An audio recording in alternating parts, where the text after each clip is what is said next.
body and it was moving. And it was a furry. While you had you put your foot in it or it not? was a sock, but I had stuff in So my all head, this so I time just you were slipped. walking around with a mouse in your boot. For real? Oh my gosh. I don't know. Go check, please. Where is it? Did you guys dump it out? Well, I don't want a mouse loose in here in the house. Take it out in the front. Take it outside. Which one? I don't know. Take that one. Oh my gosh. I can't believe it. Why am I so freaked out? Good job. That's a big one. That is a big one. Oh, wait, can I go? Oreo. No, I don't want her to have it. She chewed the head off, but I think no, it's still there. Oh my gosh. Oreo. Dude, Look at my sock. I looked at my sock. I was like, where did I cut myself at? That's pretty gross. Oh Good for Oreo. Good for Oreo. She's catching mice.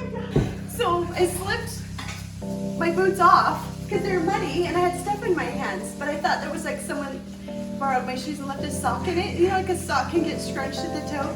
So I reached down with my fingers to pull the sock out. Like I grabbed it and I touched its furry body and I felt it wiggle. It was so gross. But wait, you put your foot in there and probably killed it, right? I don't know. But I took off my shoes and I'm like, oh, that's weird. How did I cut my toe? There's blood on my sock. I meant to check last night because I saw the kitty trying to get into that boot really badly. Oh my gosh, I cannot believe that I just did that.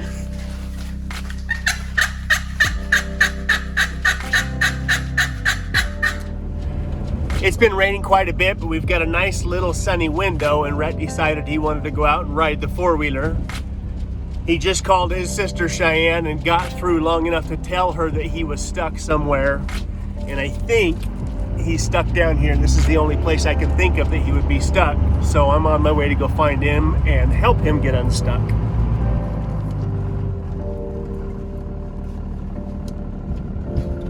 It's not stuck, it just won't move. I think the plugs are fouled or something. It's just it's like the snowmobile.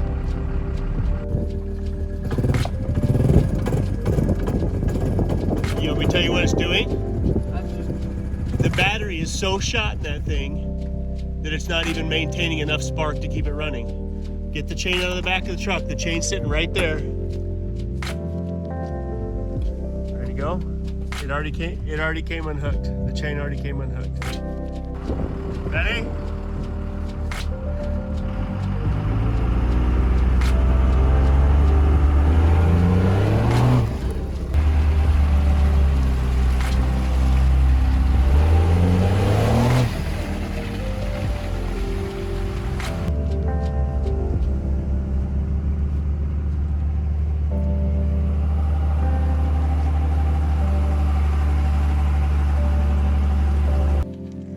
Wash it off, please.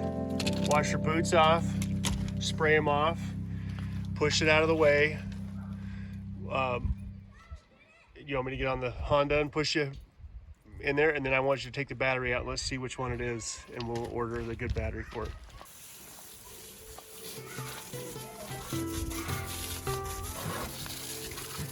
Okay, apparently I need to clarify why I pushed Cedar's car out and did the damage to her car that I did versus pulling her out. This is where she was sitting. I was actually driving her car. We were on our way to church.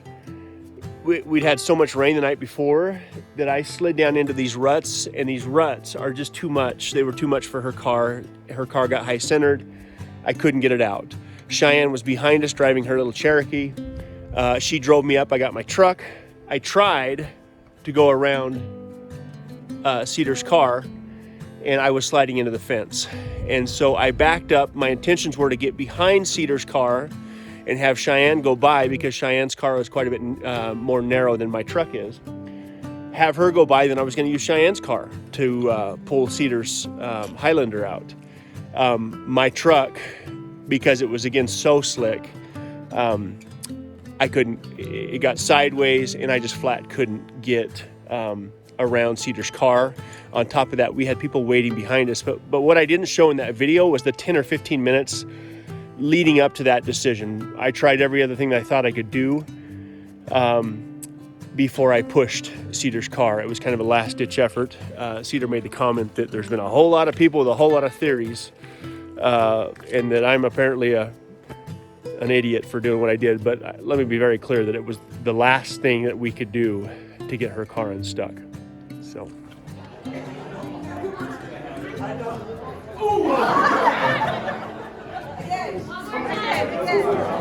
How come nobody? For those who want to, we got four, 5. Cal May, get up there. Okay, she doesn't want to. Do I see 5? Do Was I I see 5? supposed to do it too? Yeah, that's all right. Cheyenne, Like a lovely bouquet. get ready. Here it comes, Cheyenne. Here it comes. Here it goes. Woo!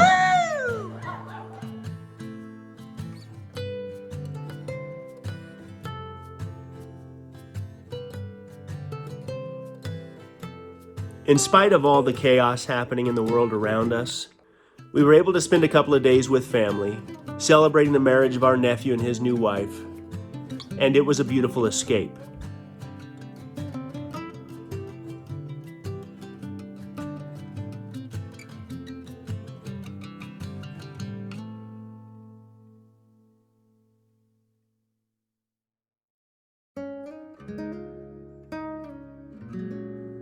I didn't have the heart to tell Reed where his new headband came from, but we loved seeing family.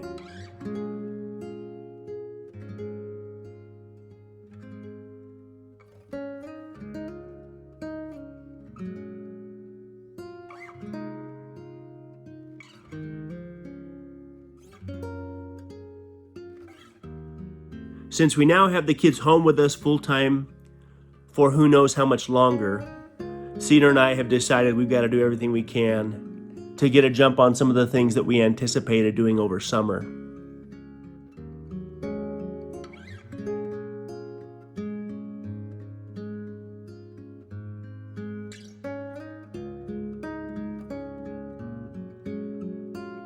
The weather's just nice enough to allow us to get on some of these outside projects that we've recognized must be done before next winter.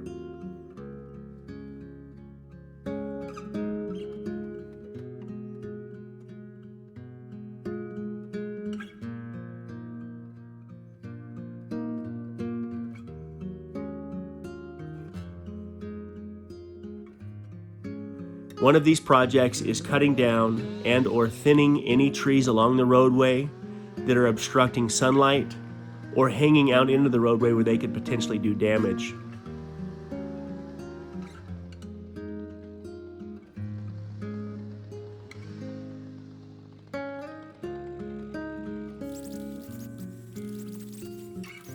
Not only do we need hundreds of loads of gravel to overcome these challenges with mud, but we also need more direct sunlight.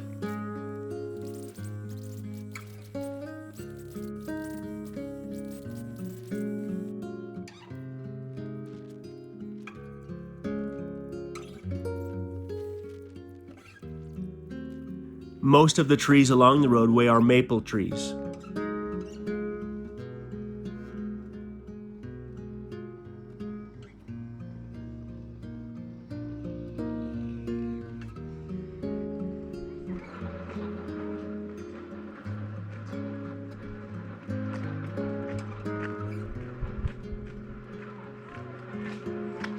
By cutting down these maple trees, we are able to use most of them for firewood. Okay, stop there, set it down.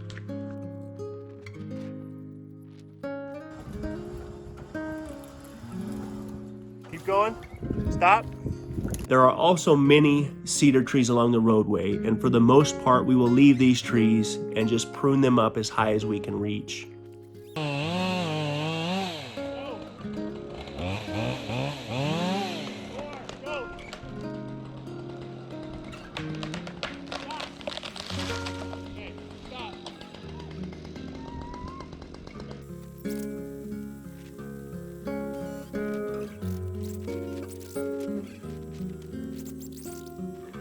As slick and nasty as this roadway is, it's shocking how fast it dries out.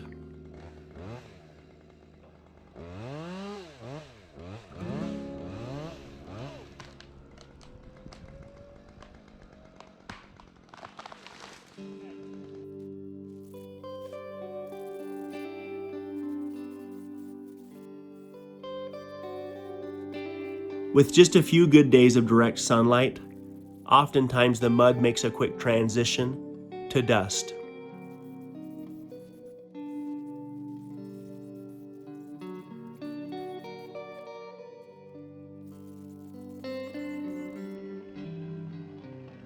We had a couple of maple trees that were leaning the wrong direction and had the potential of damaging some fences. So using my winch and my snatch block, Rhett and I were able to pull the trees back into the roadway, avoiding any damage.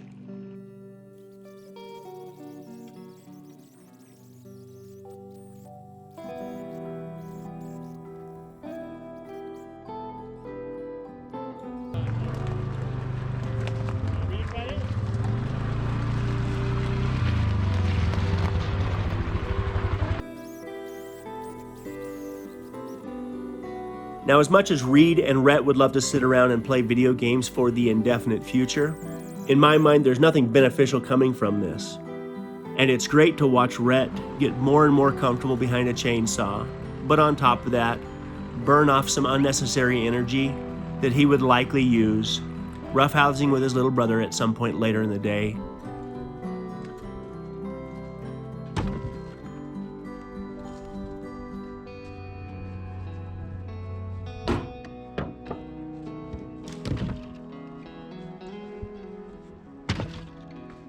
And for this reason, as well as others, Rhett and Reed will work alongside me as much as they can, where I can find projects where I need their help.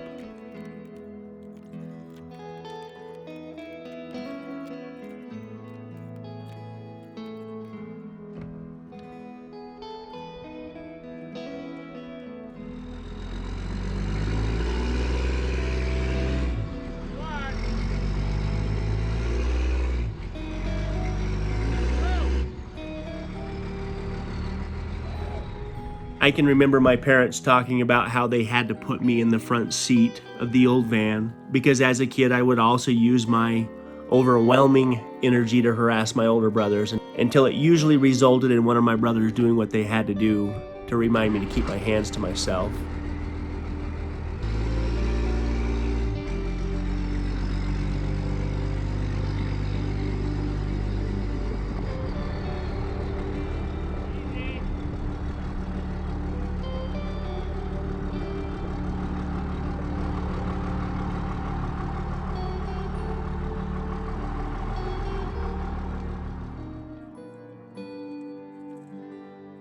So to me, as a father, there's nothing better than witnessing my two boys being exhausted at the end of the day from working hard in a beneficial way.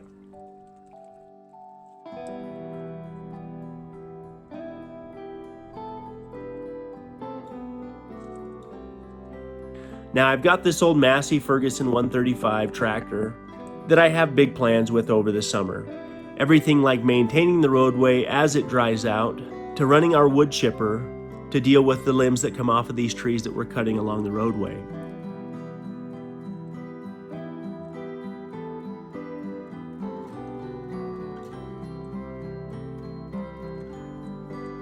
But the tractor has a few minor issues that I need to take care of. One of them being the hydraulic fluid.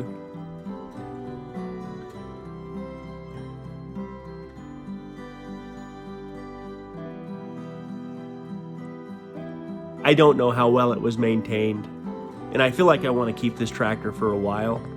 So I decided to start by changing the 8 gallons of hydraulic fluid in the tractor, and then see if this helps with the hydraulic system.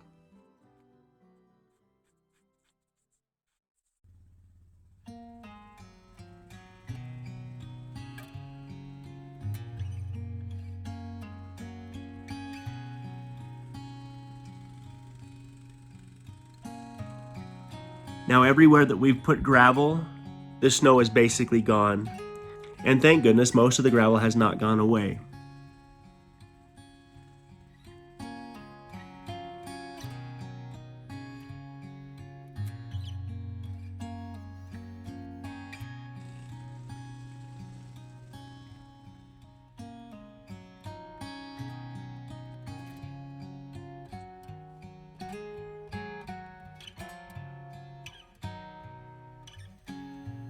With the help of the tractor, spreading the gravel around a little bit, sure seems to freshen things up and get rid of some of the mud that continuously falls off our vehicles as they're parked near the house.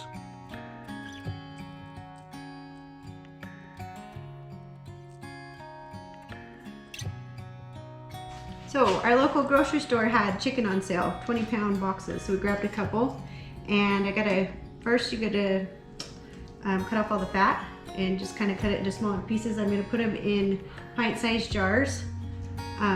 I have a Presto pressure canner that I've had for like 15 years. And so I'm gonna use that. One batch is about 16 pints of chicken. And we prefer, I know you can buy canned chicken, but we prefer bottled chicken. It has much better flavor and we just like it.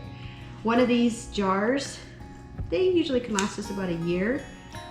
We know somebody who's had bottled chicken for 15 years and ate it and it was still good.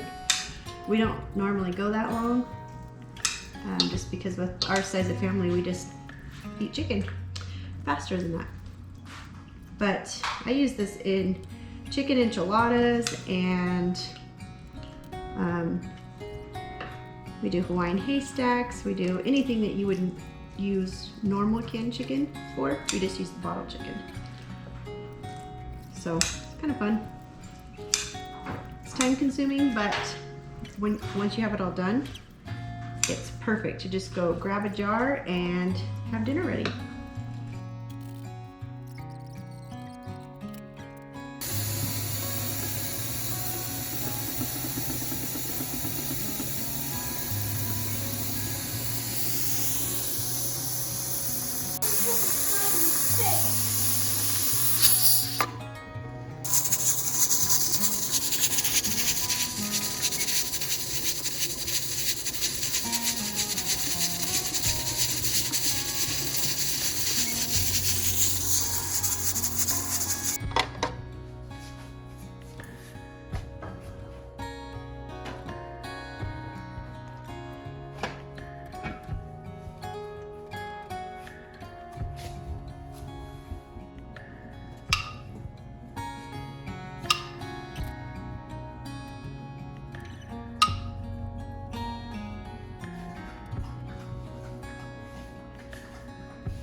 Now, I've had the wood chipper for a couple of years now, and we have used it a little bit here and there, but now we're really putting the thing to the test.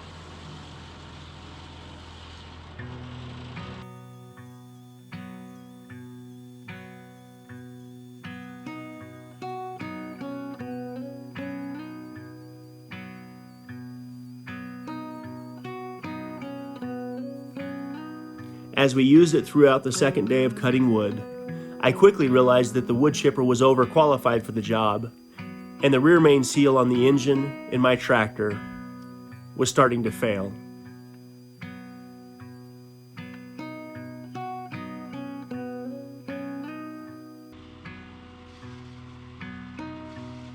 Throughout the day of using the tractor, I had to continuously check the oil to make sure I didn't burn that motor up. But it looks like I'm going to have to put some effort into the tractor before I use the wood chipper again.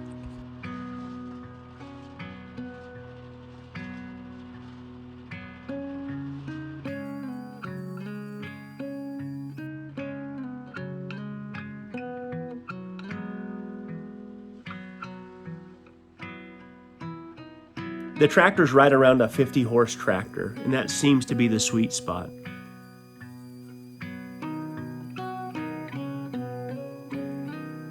Anything smaller than this would not be sufficient for our needs up here at the property.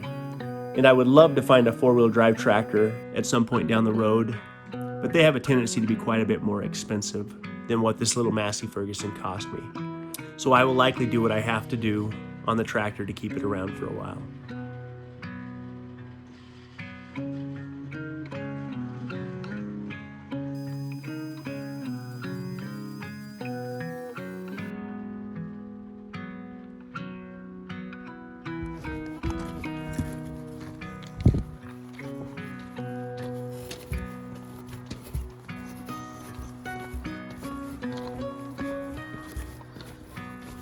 We picked up a couple of roosters this week. We may only keep one of the roosters, but we would like to see if we can continue the natural growth of our flock of chickens, and we needed a rooster for this.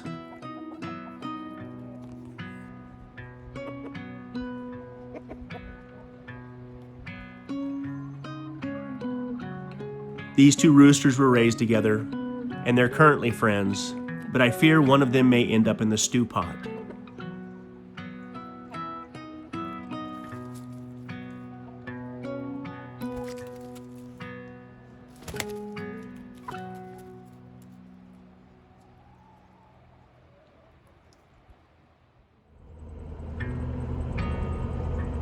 Bandit had the inevitable appointment with the veterinarian this week, and we made the decision to have him neutered. This was a hard decision, but we felt it was for the best. Dad, I found the end of the rainbow and this is there.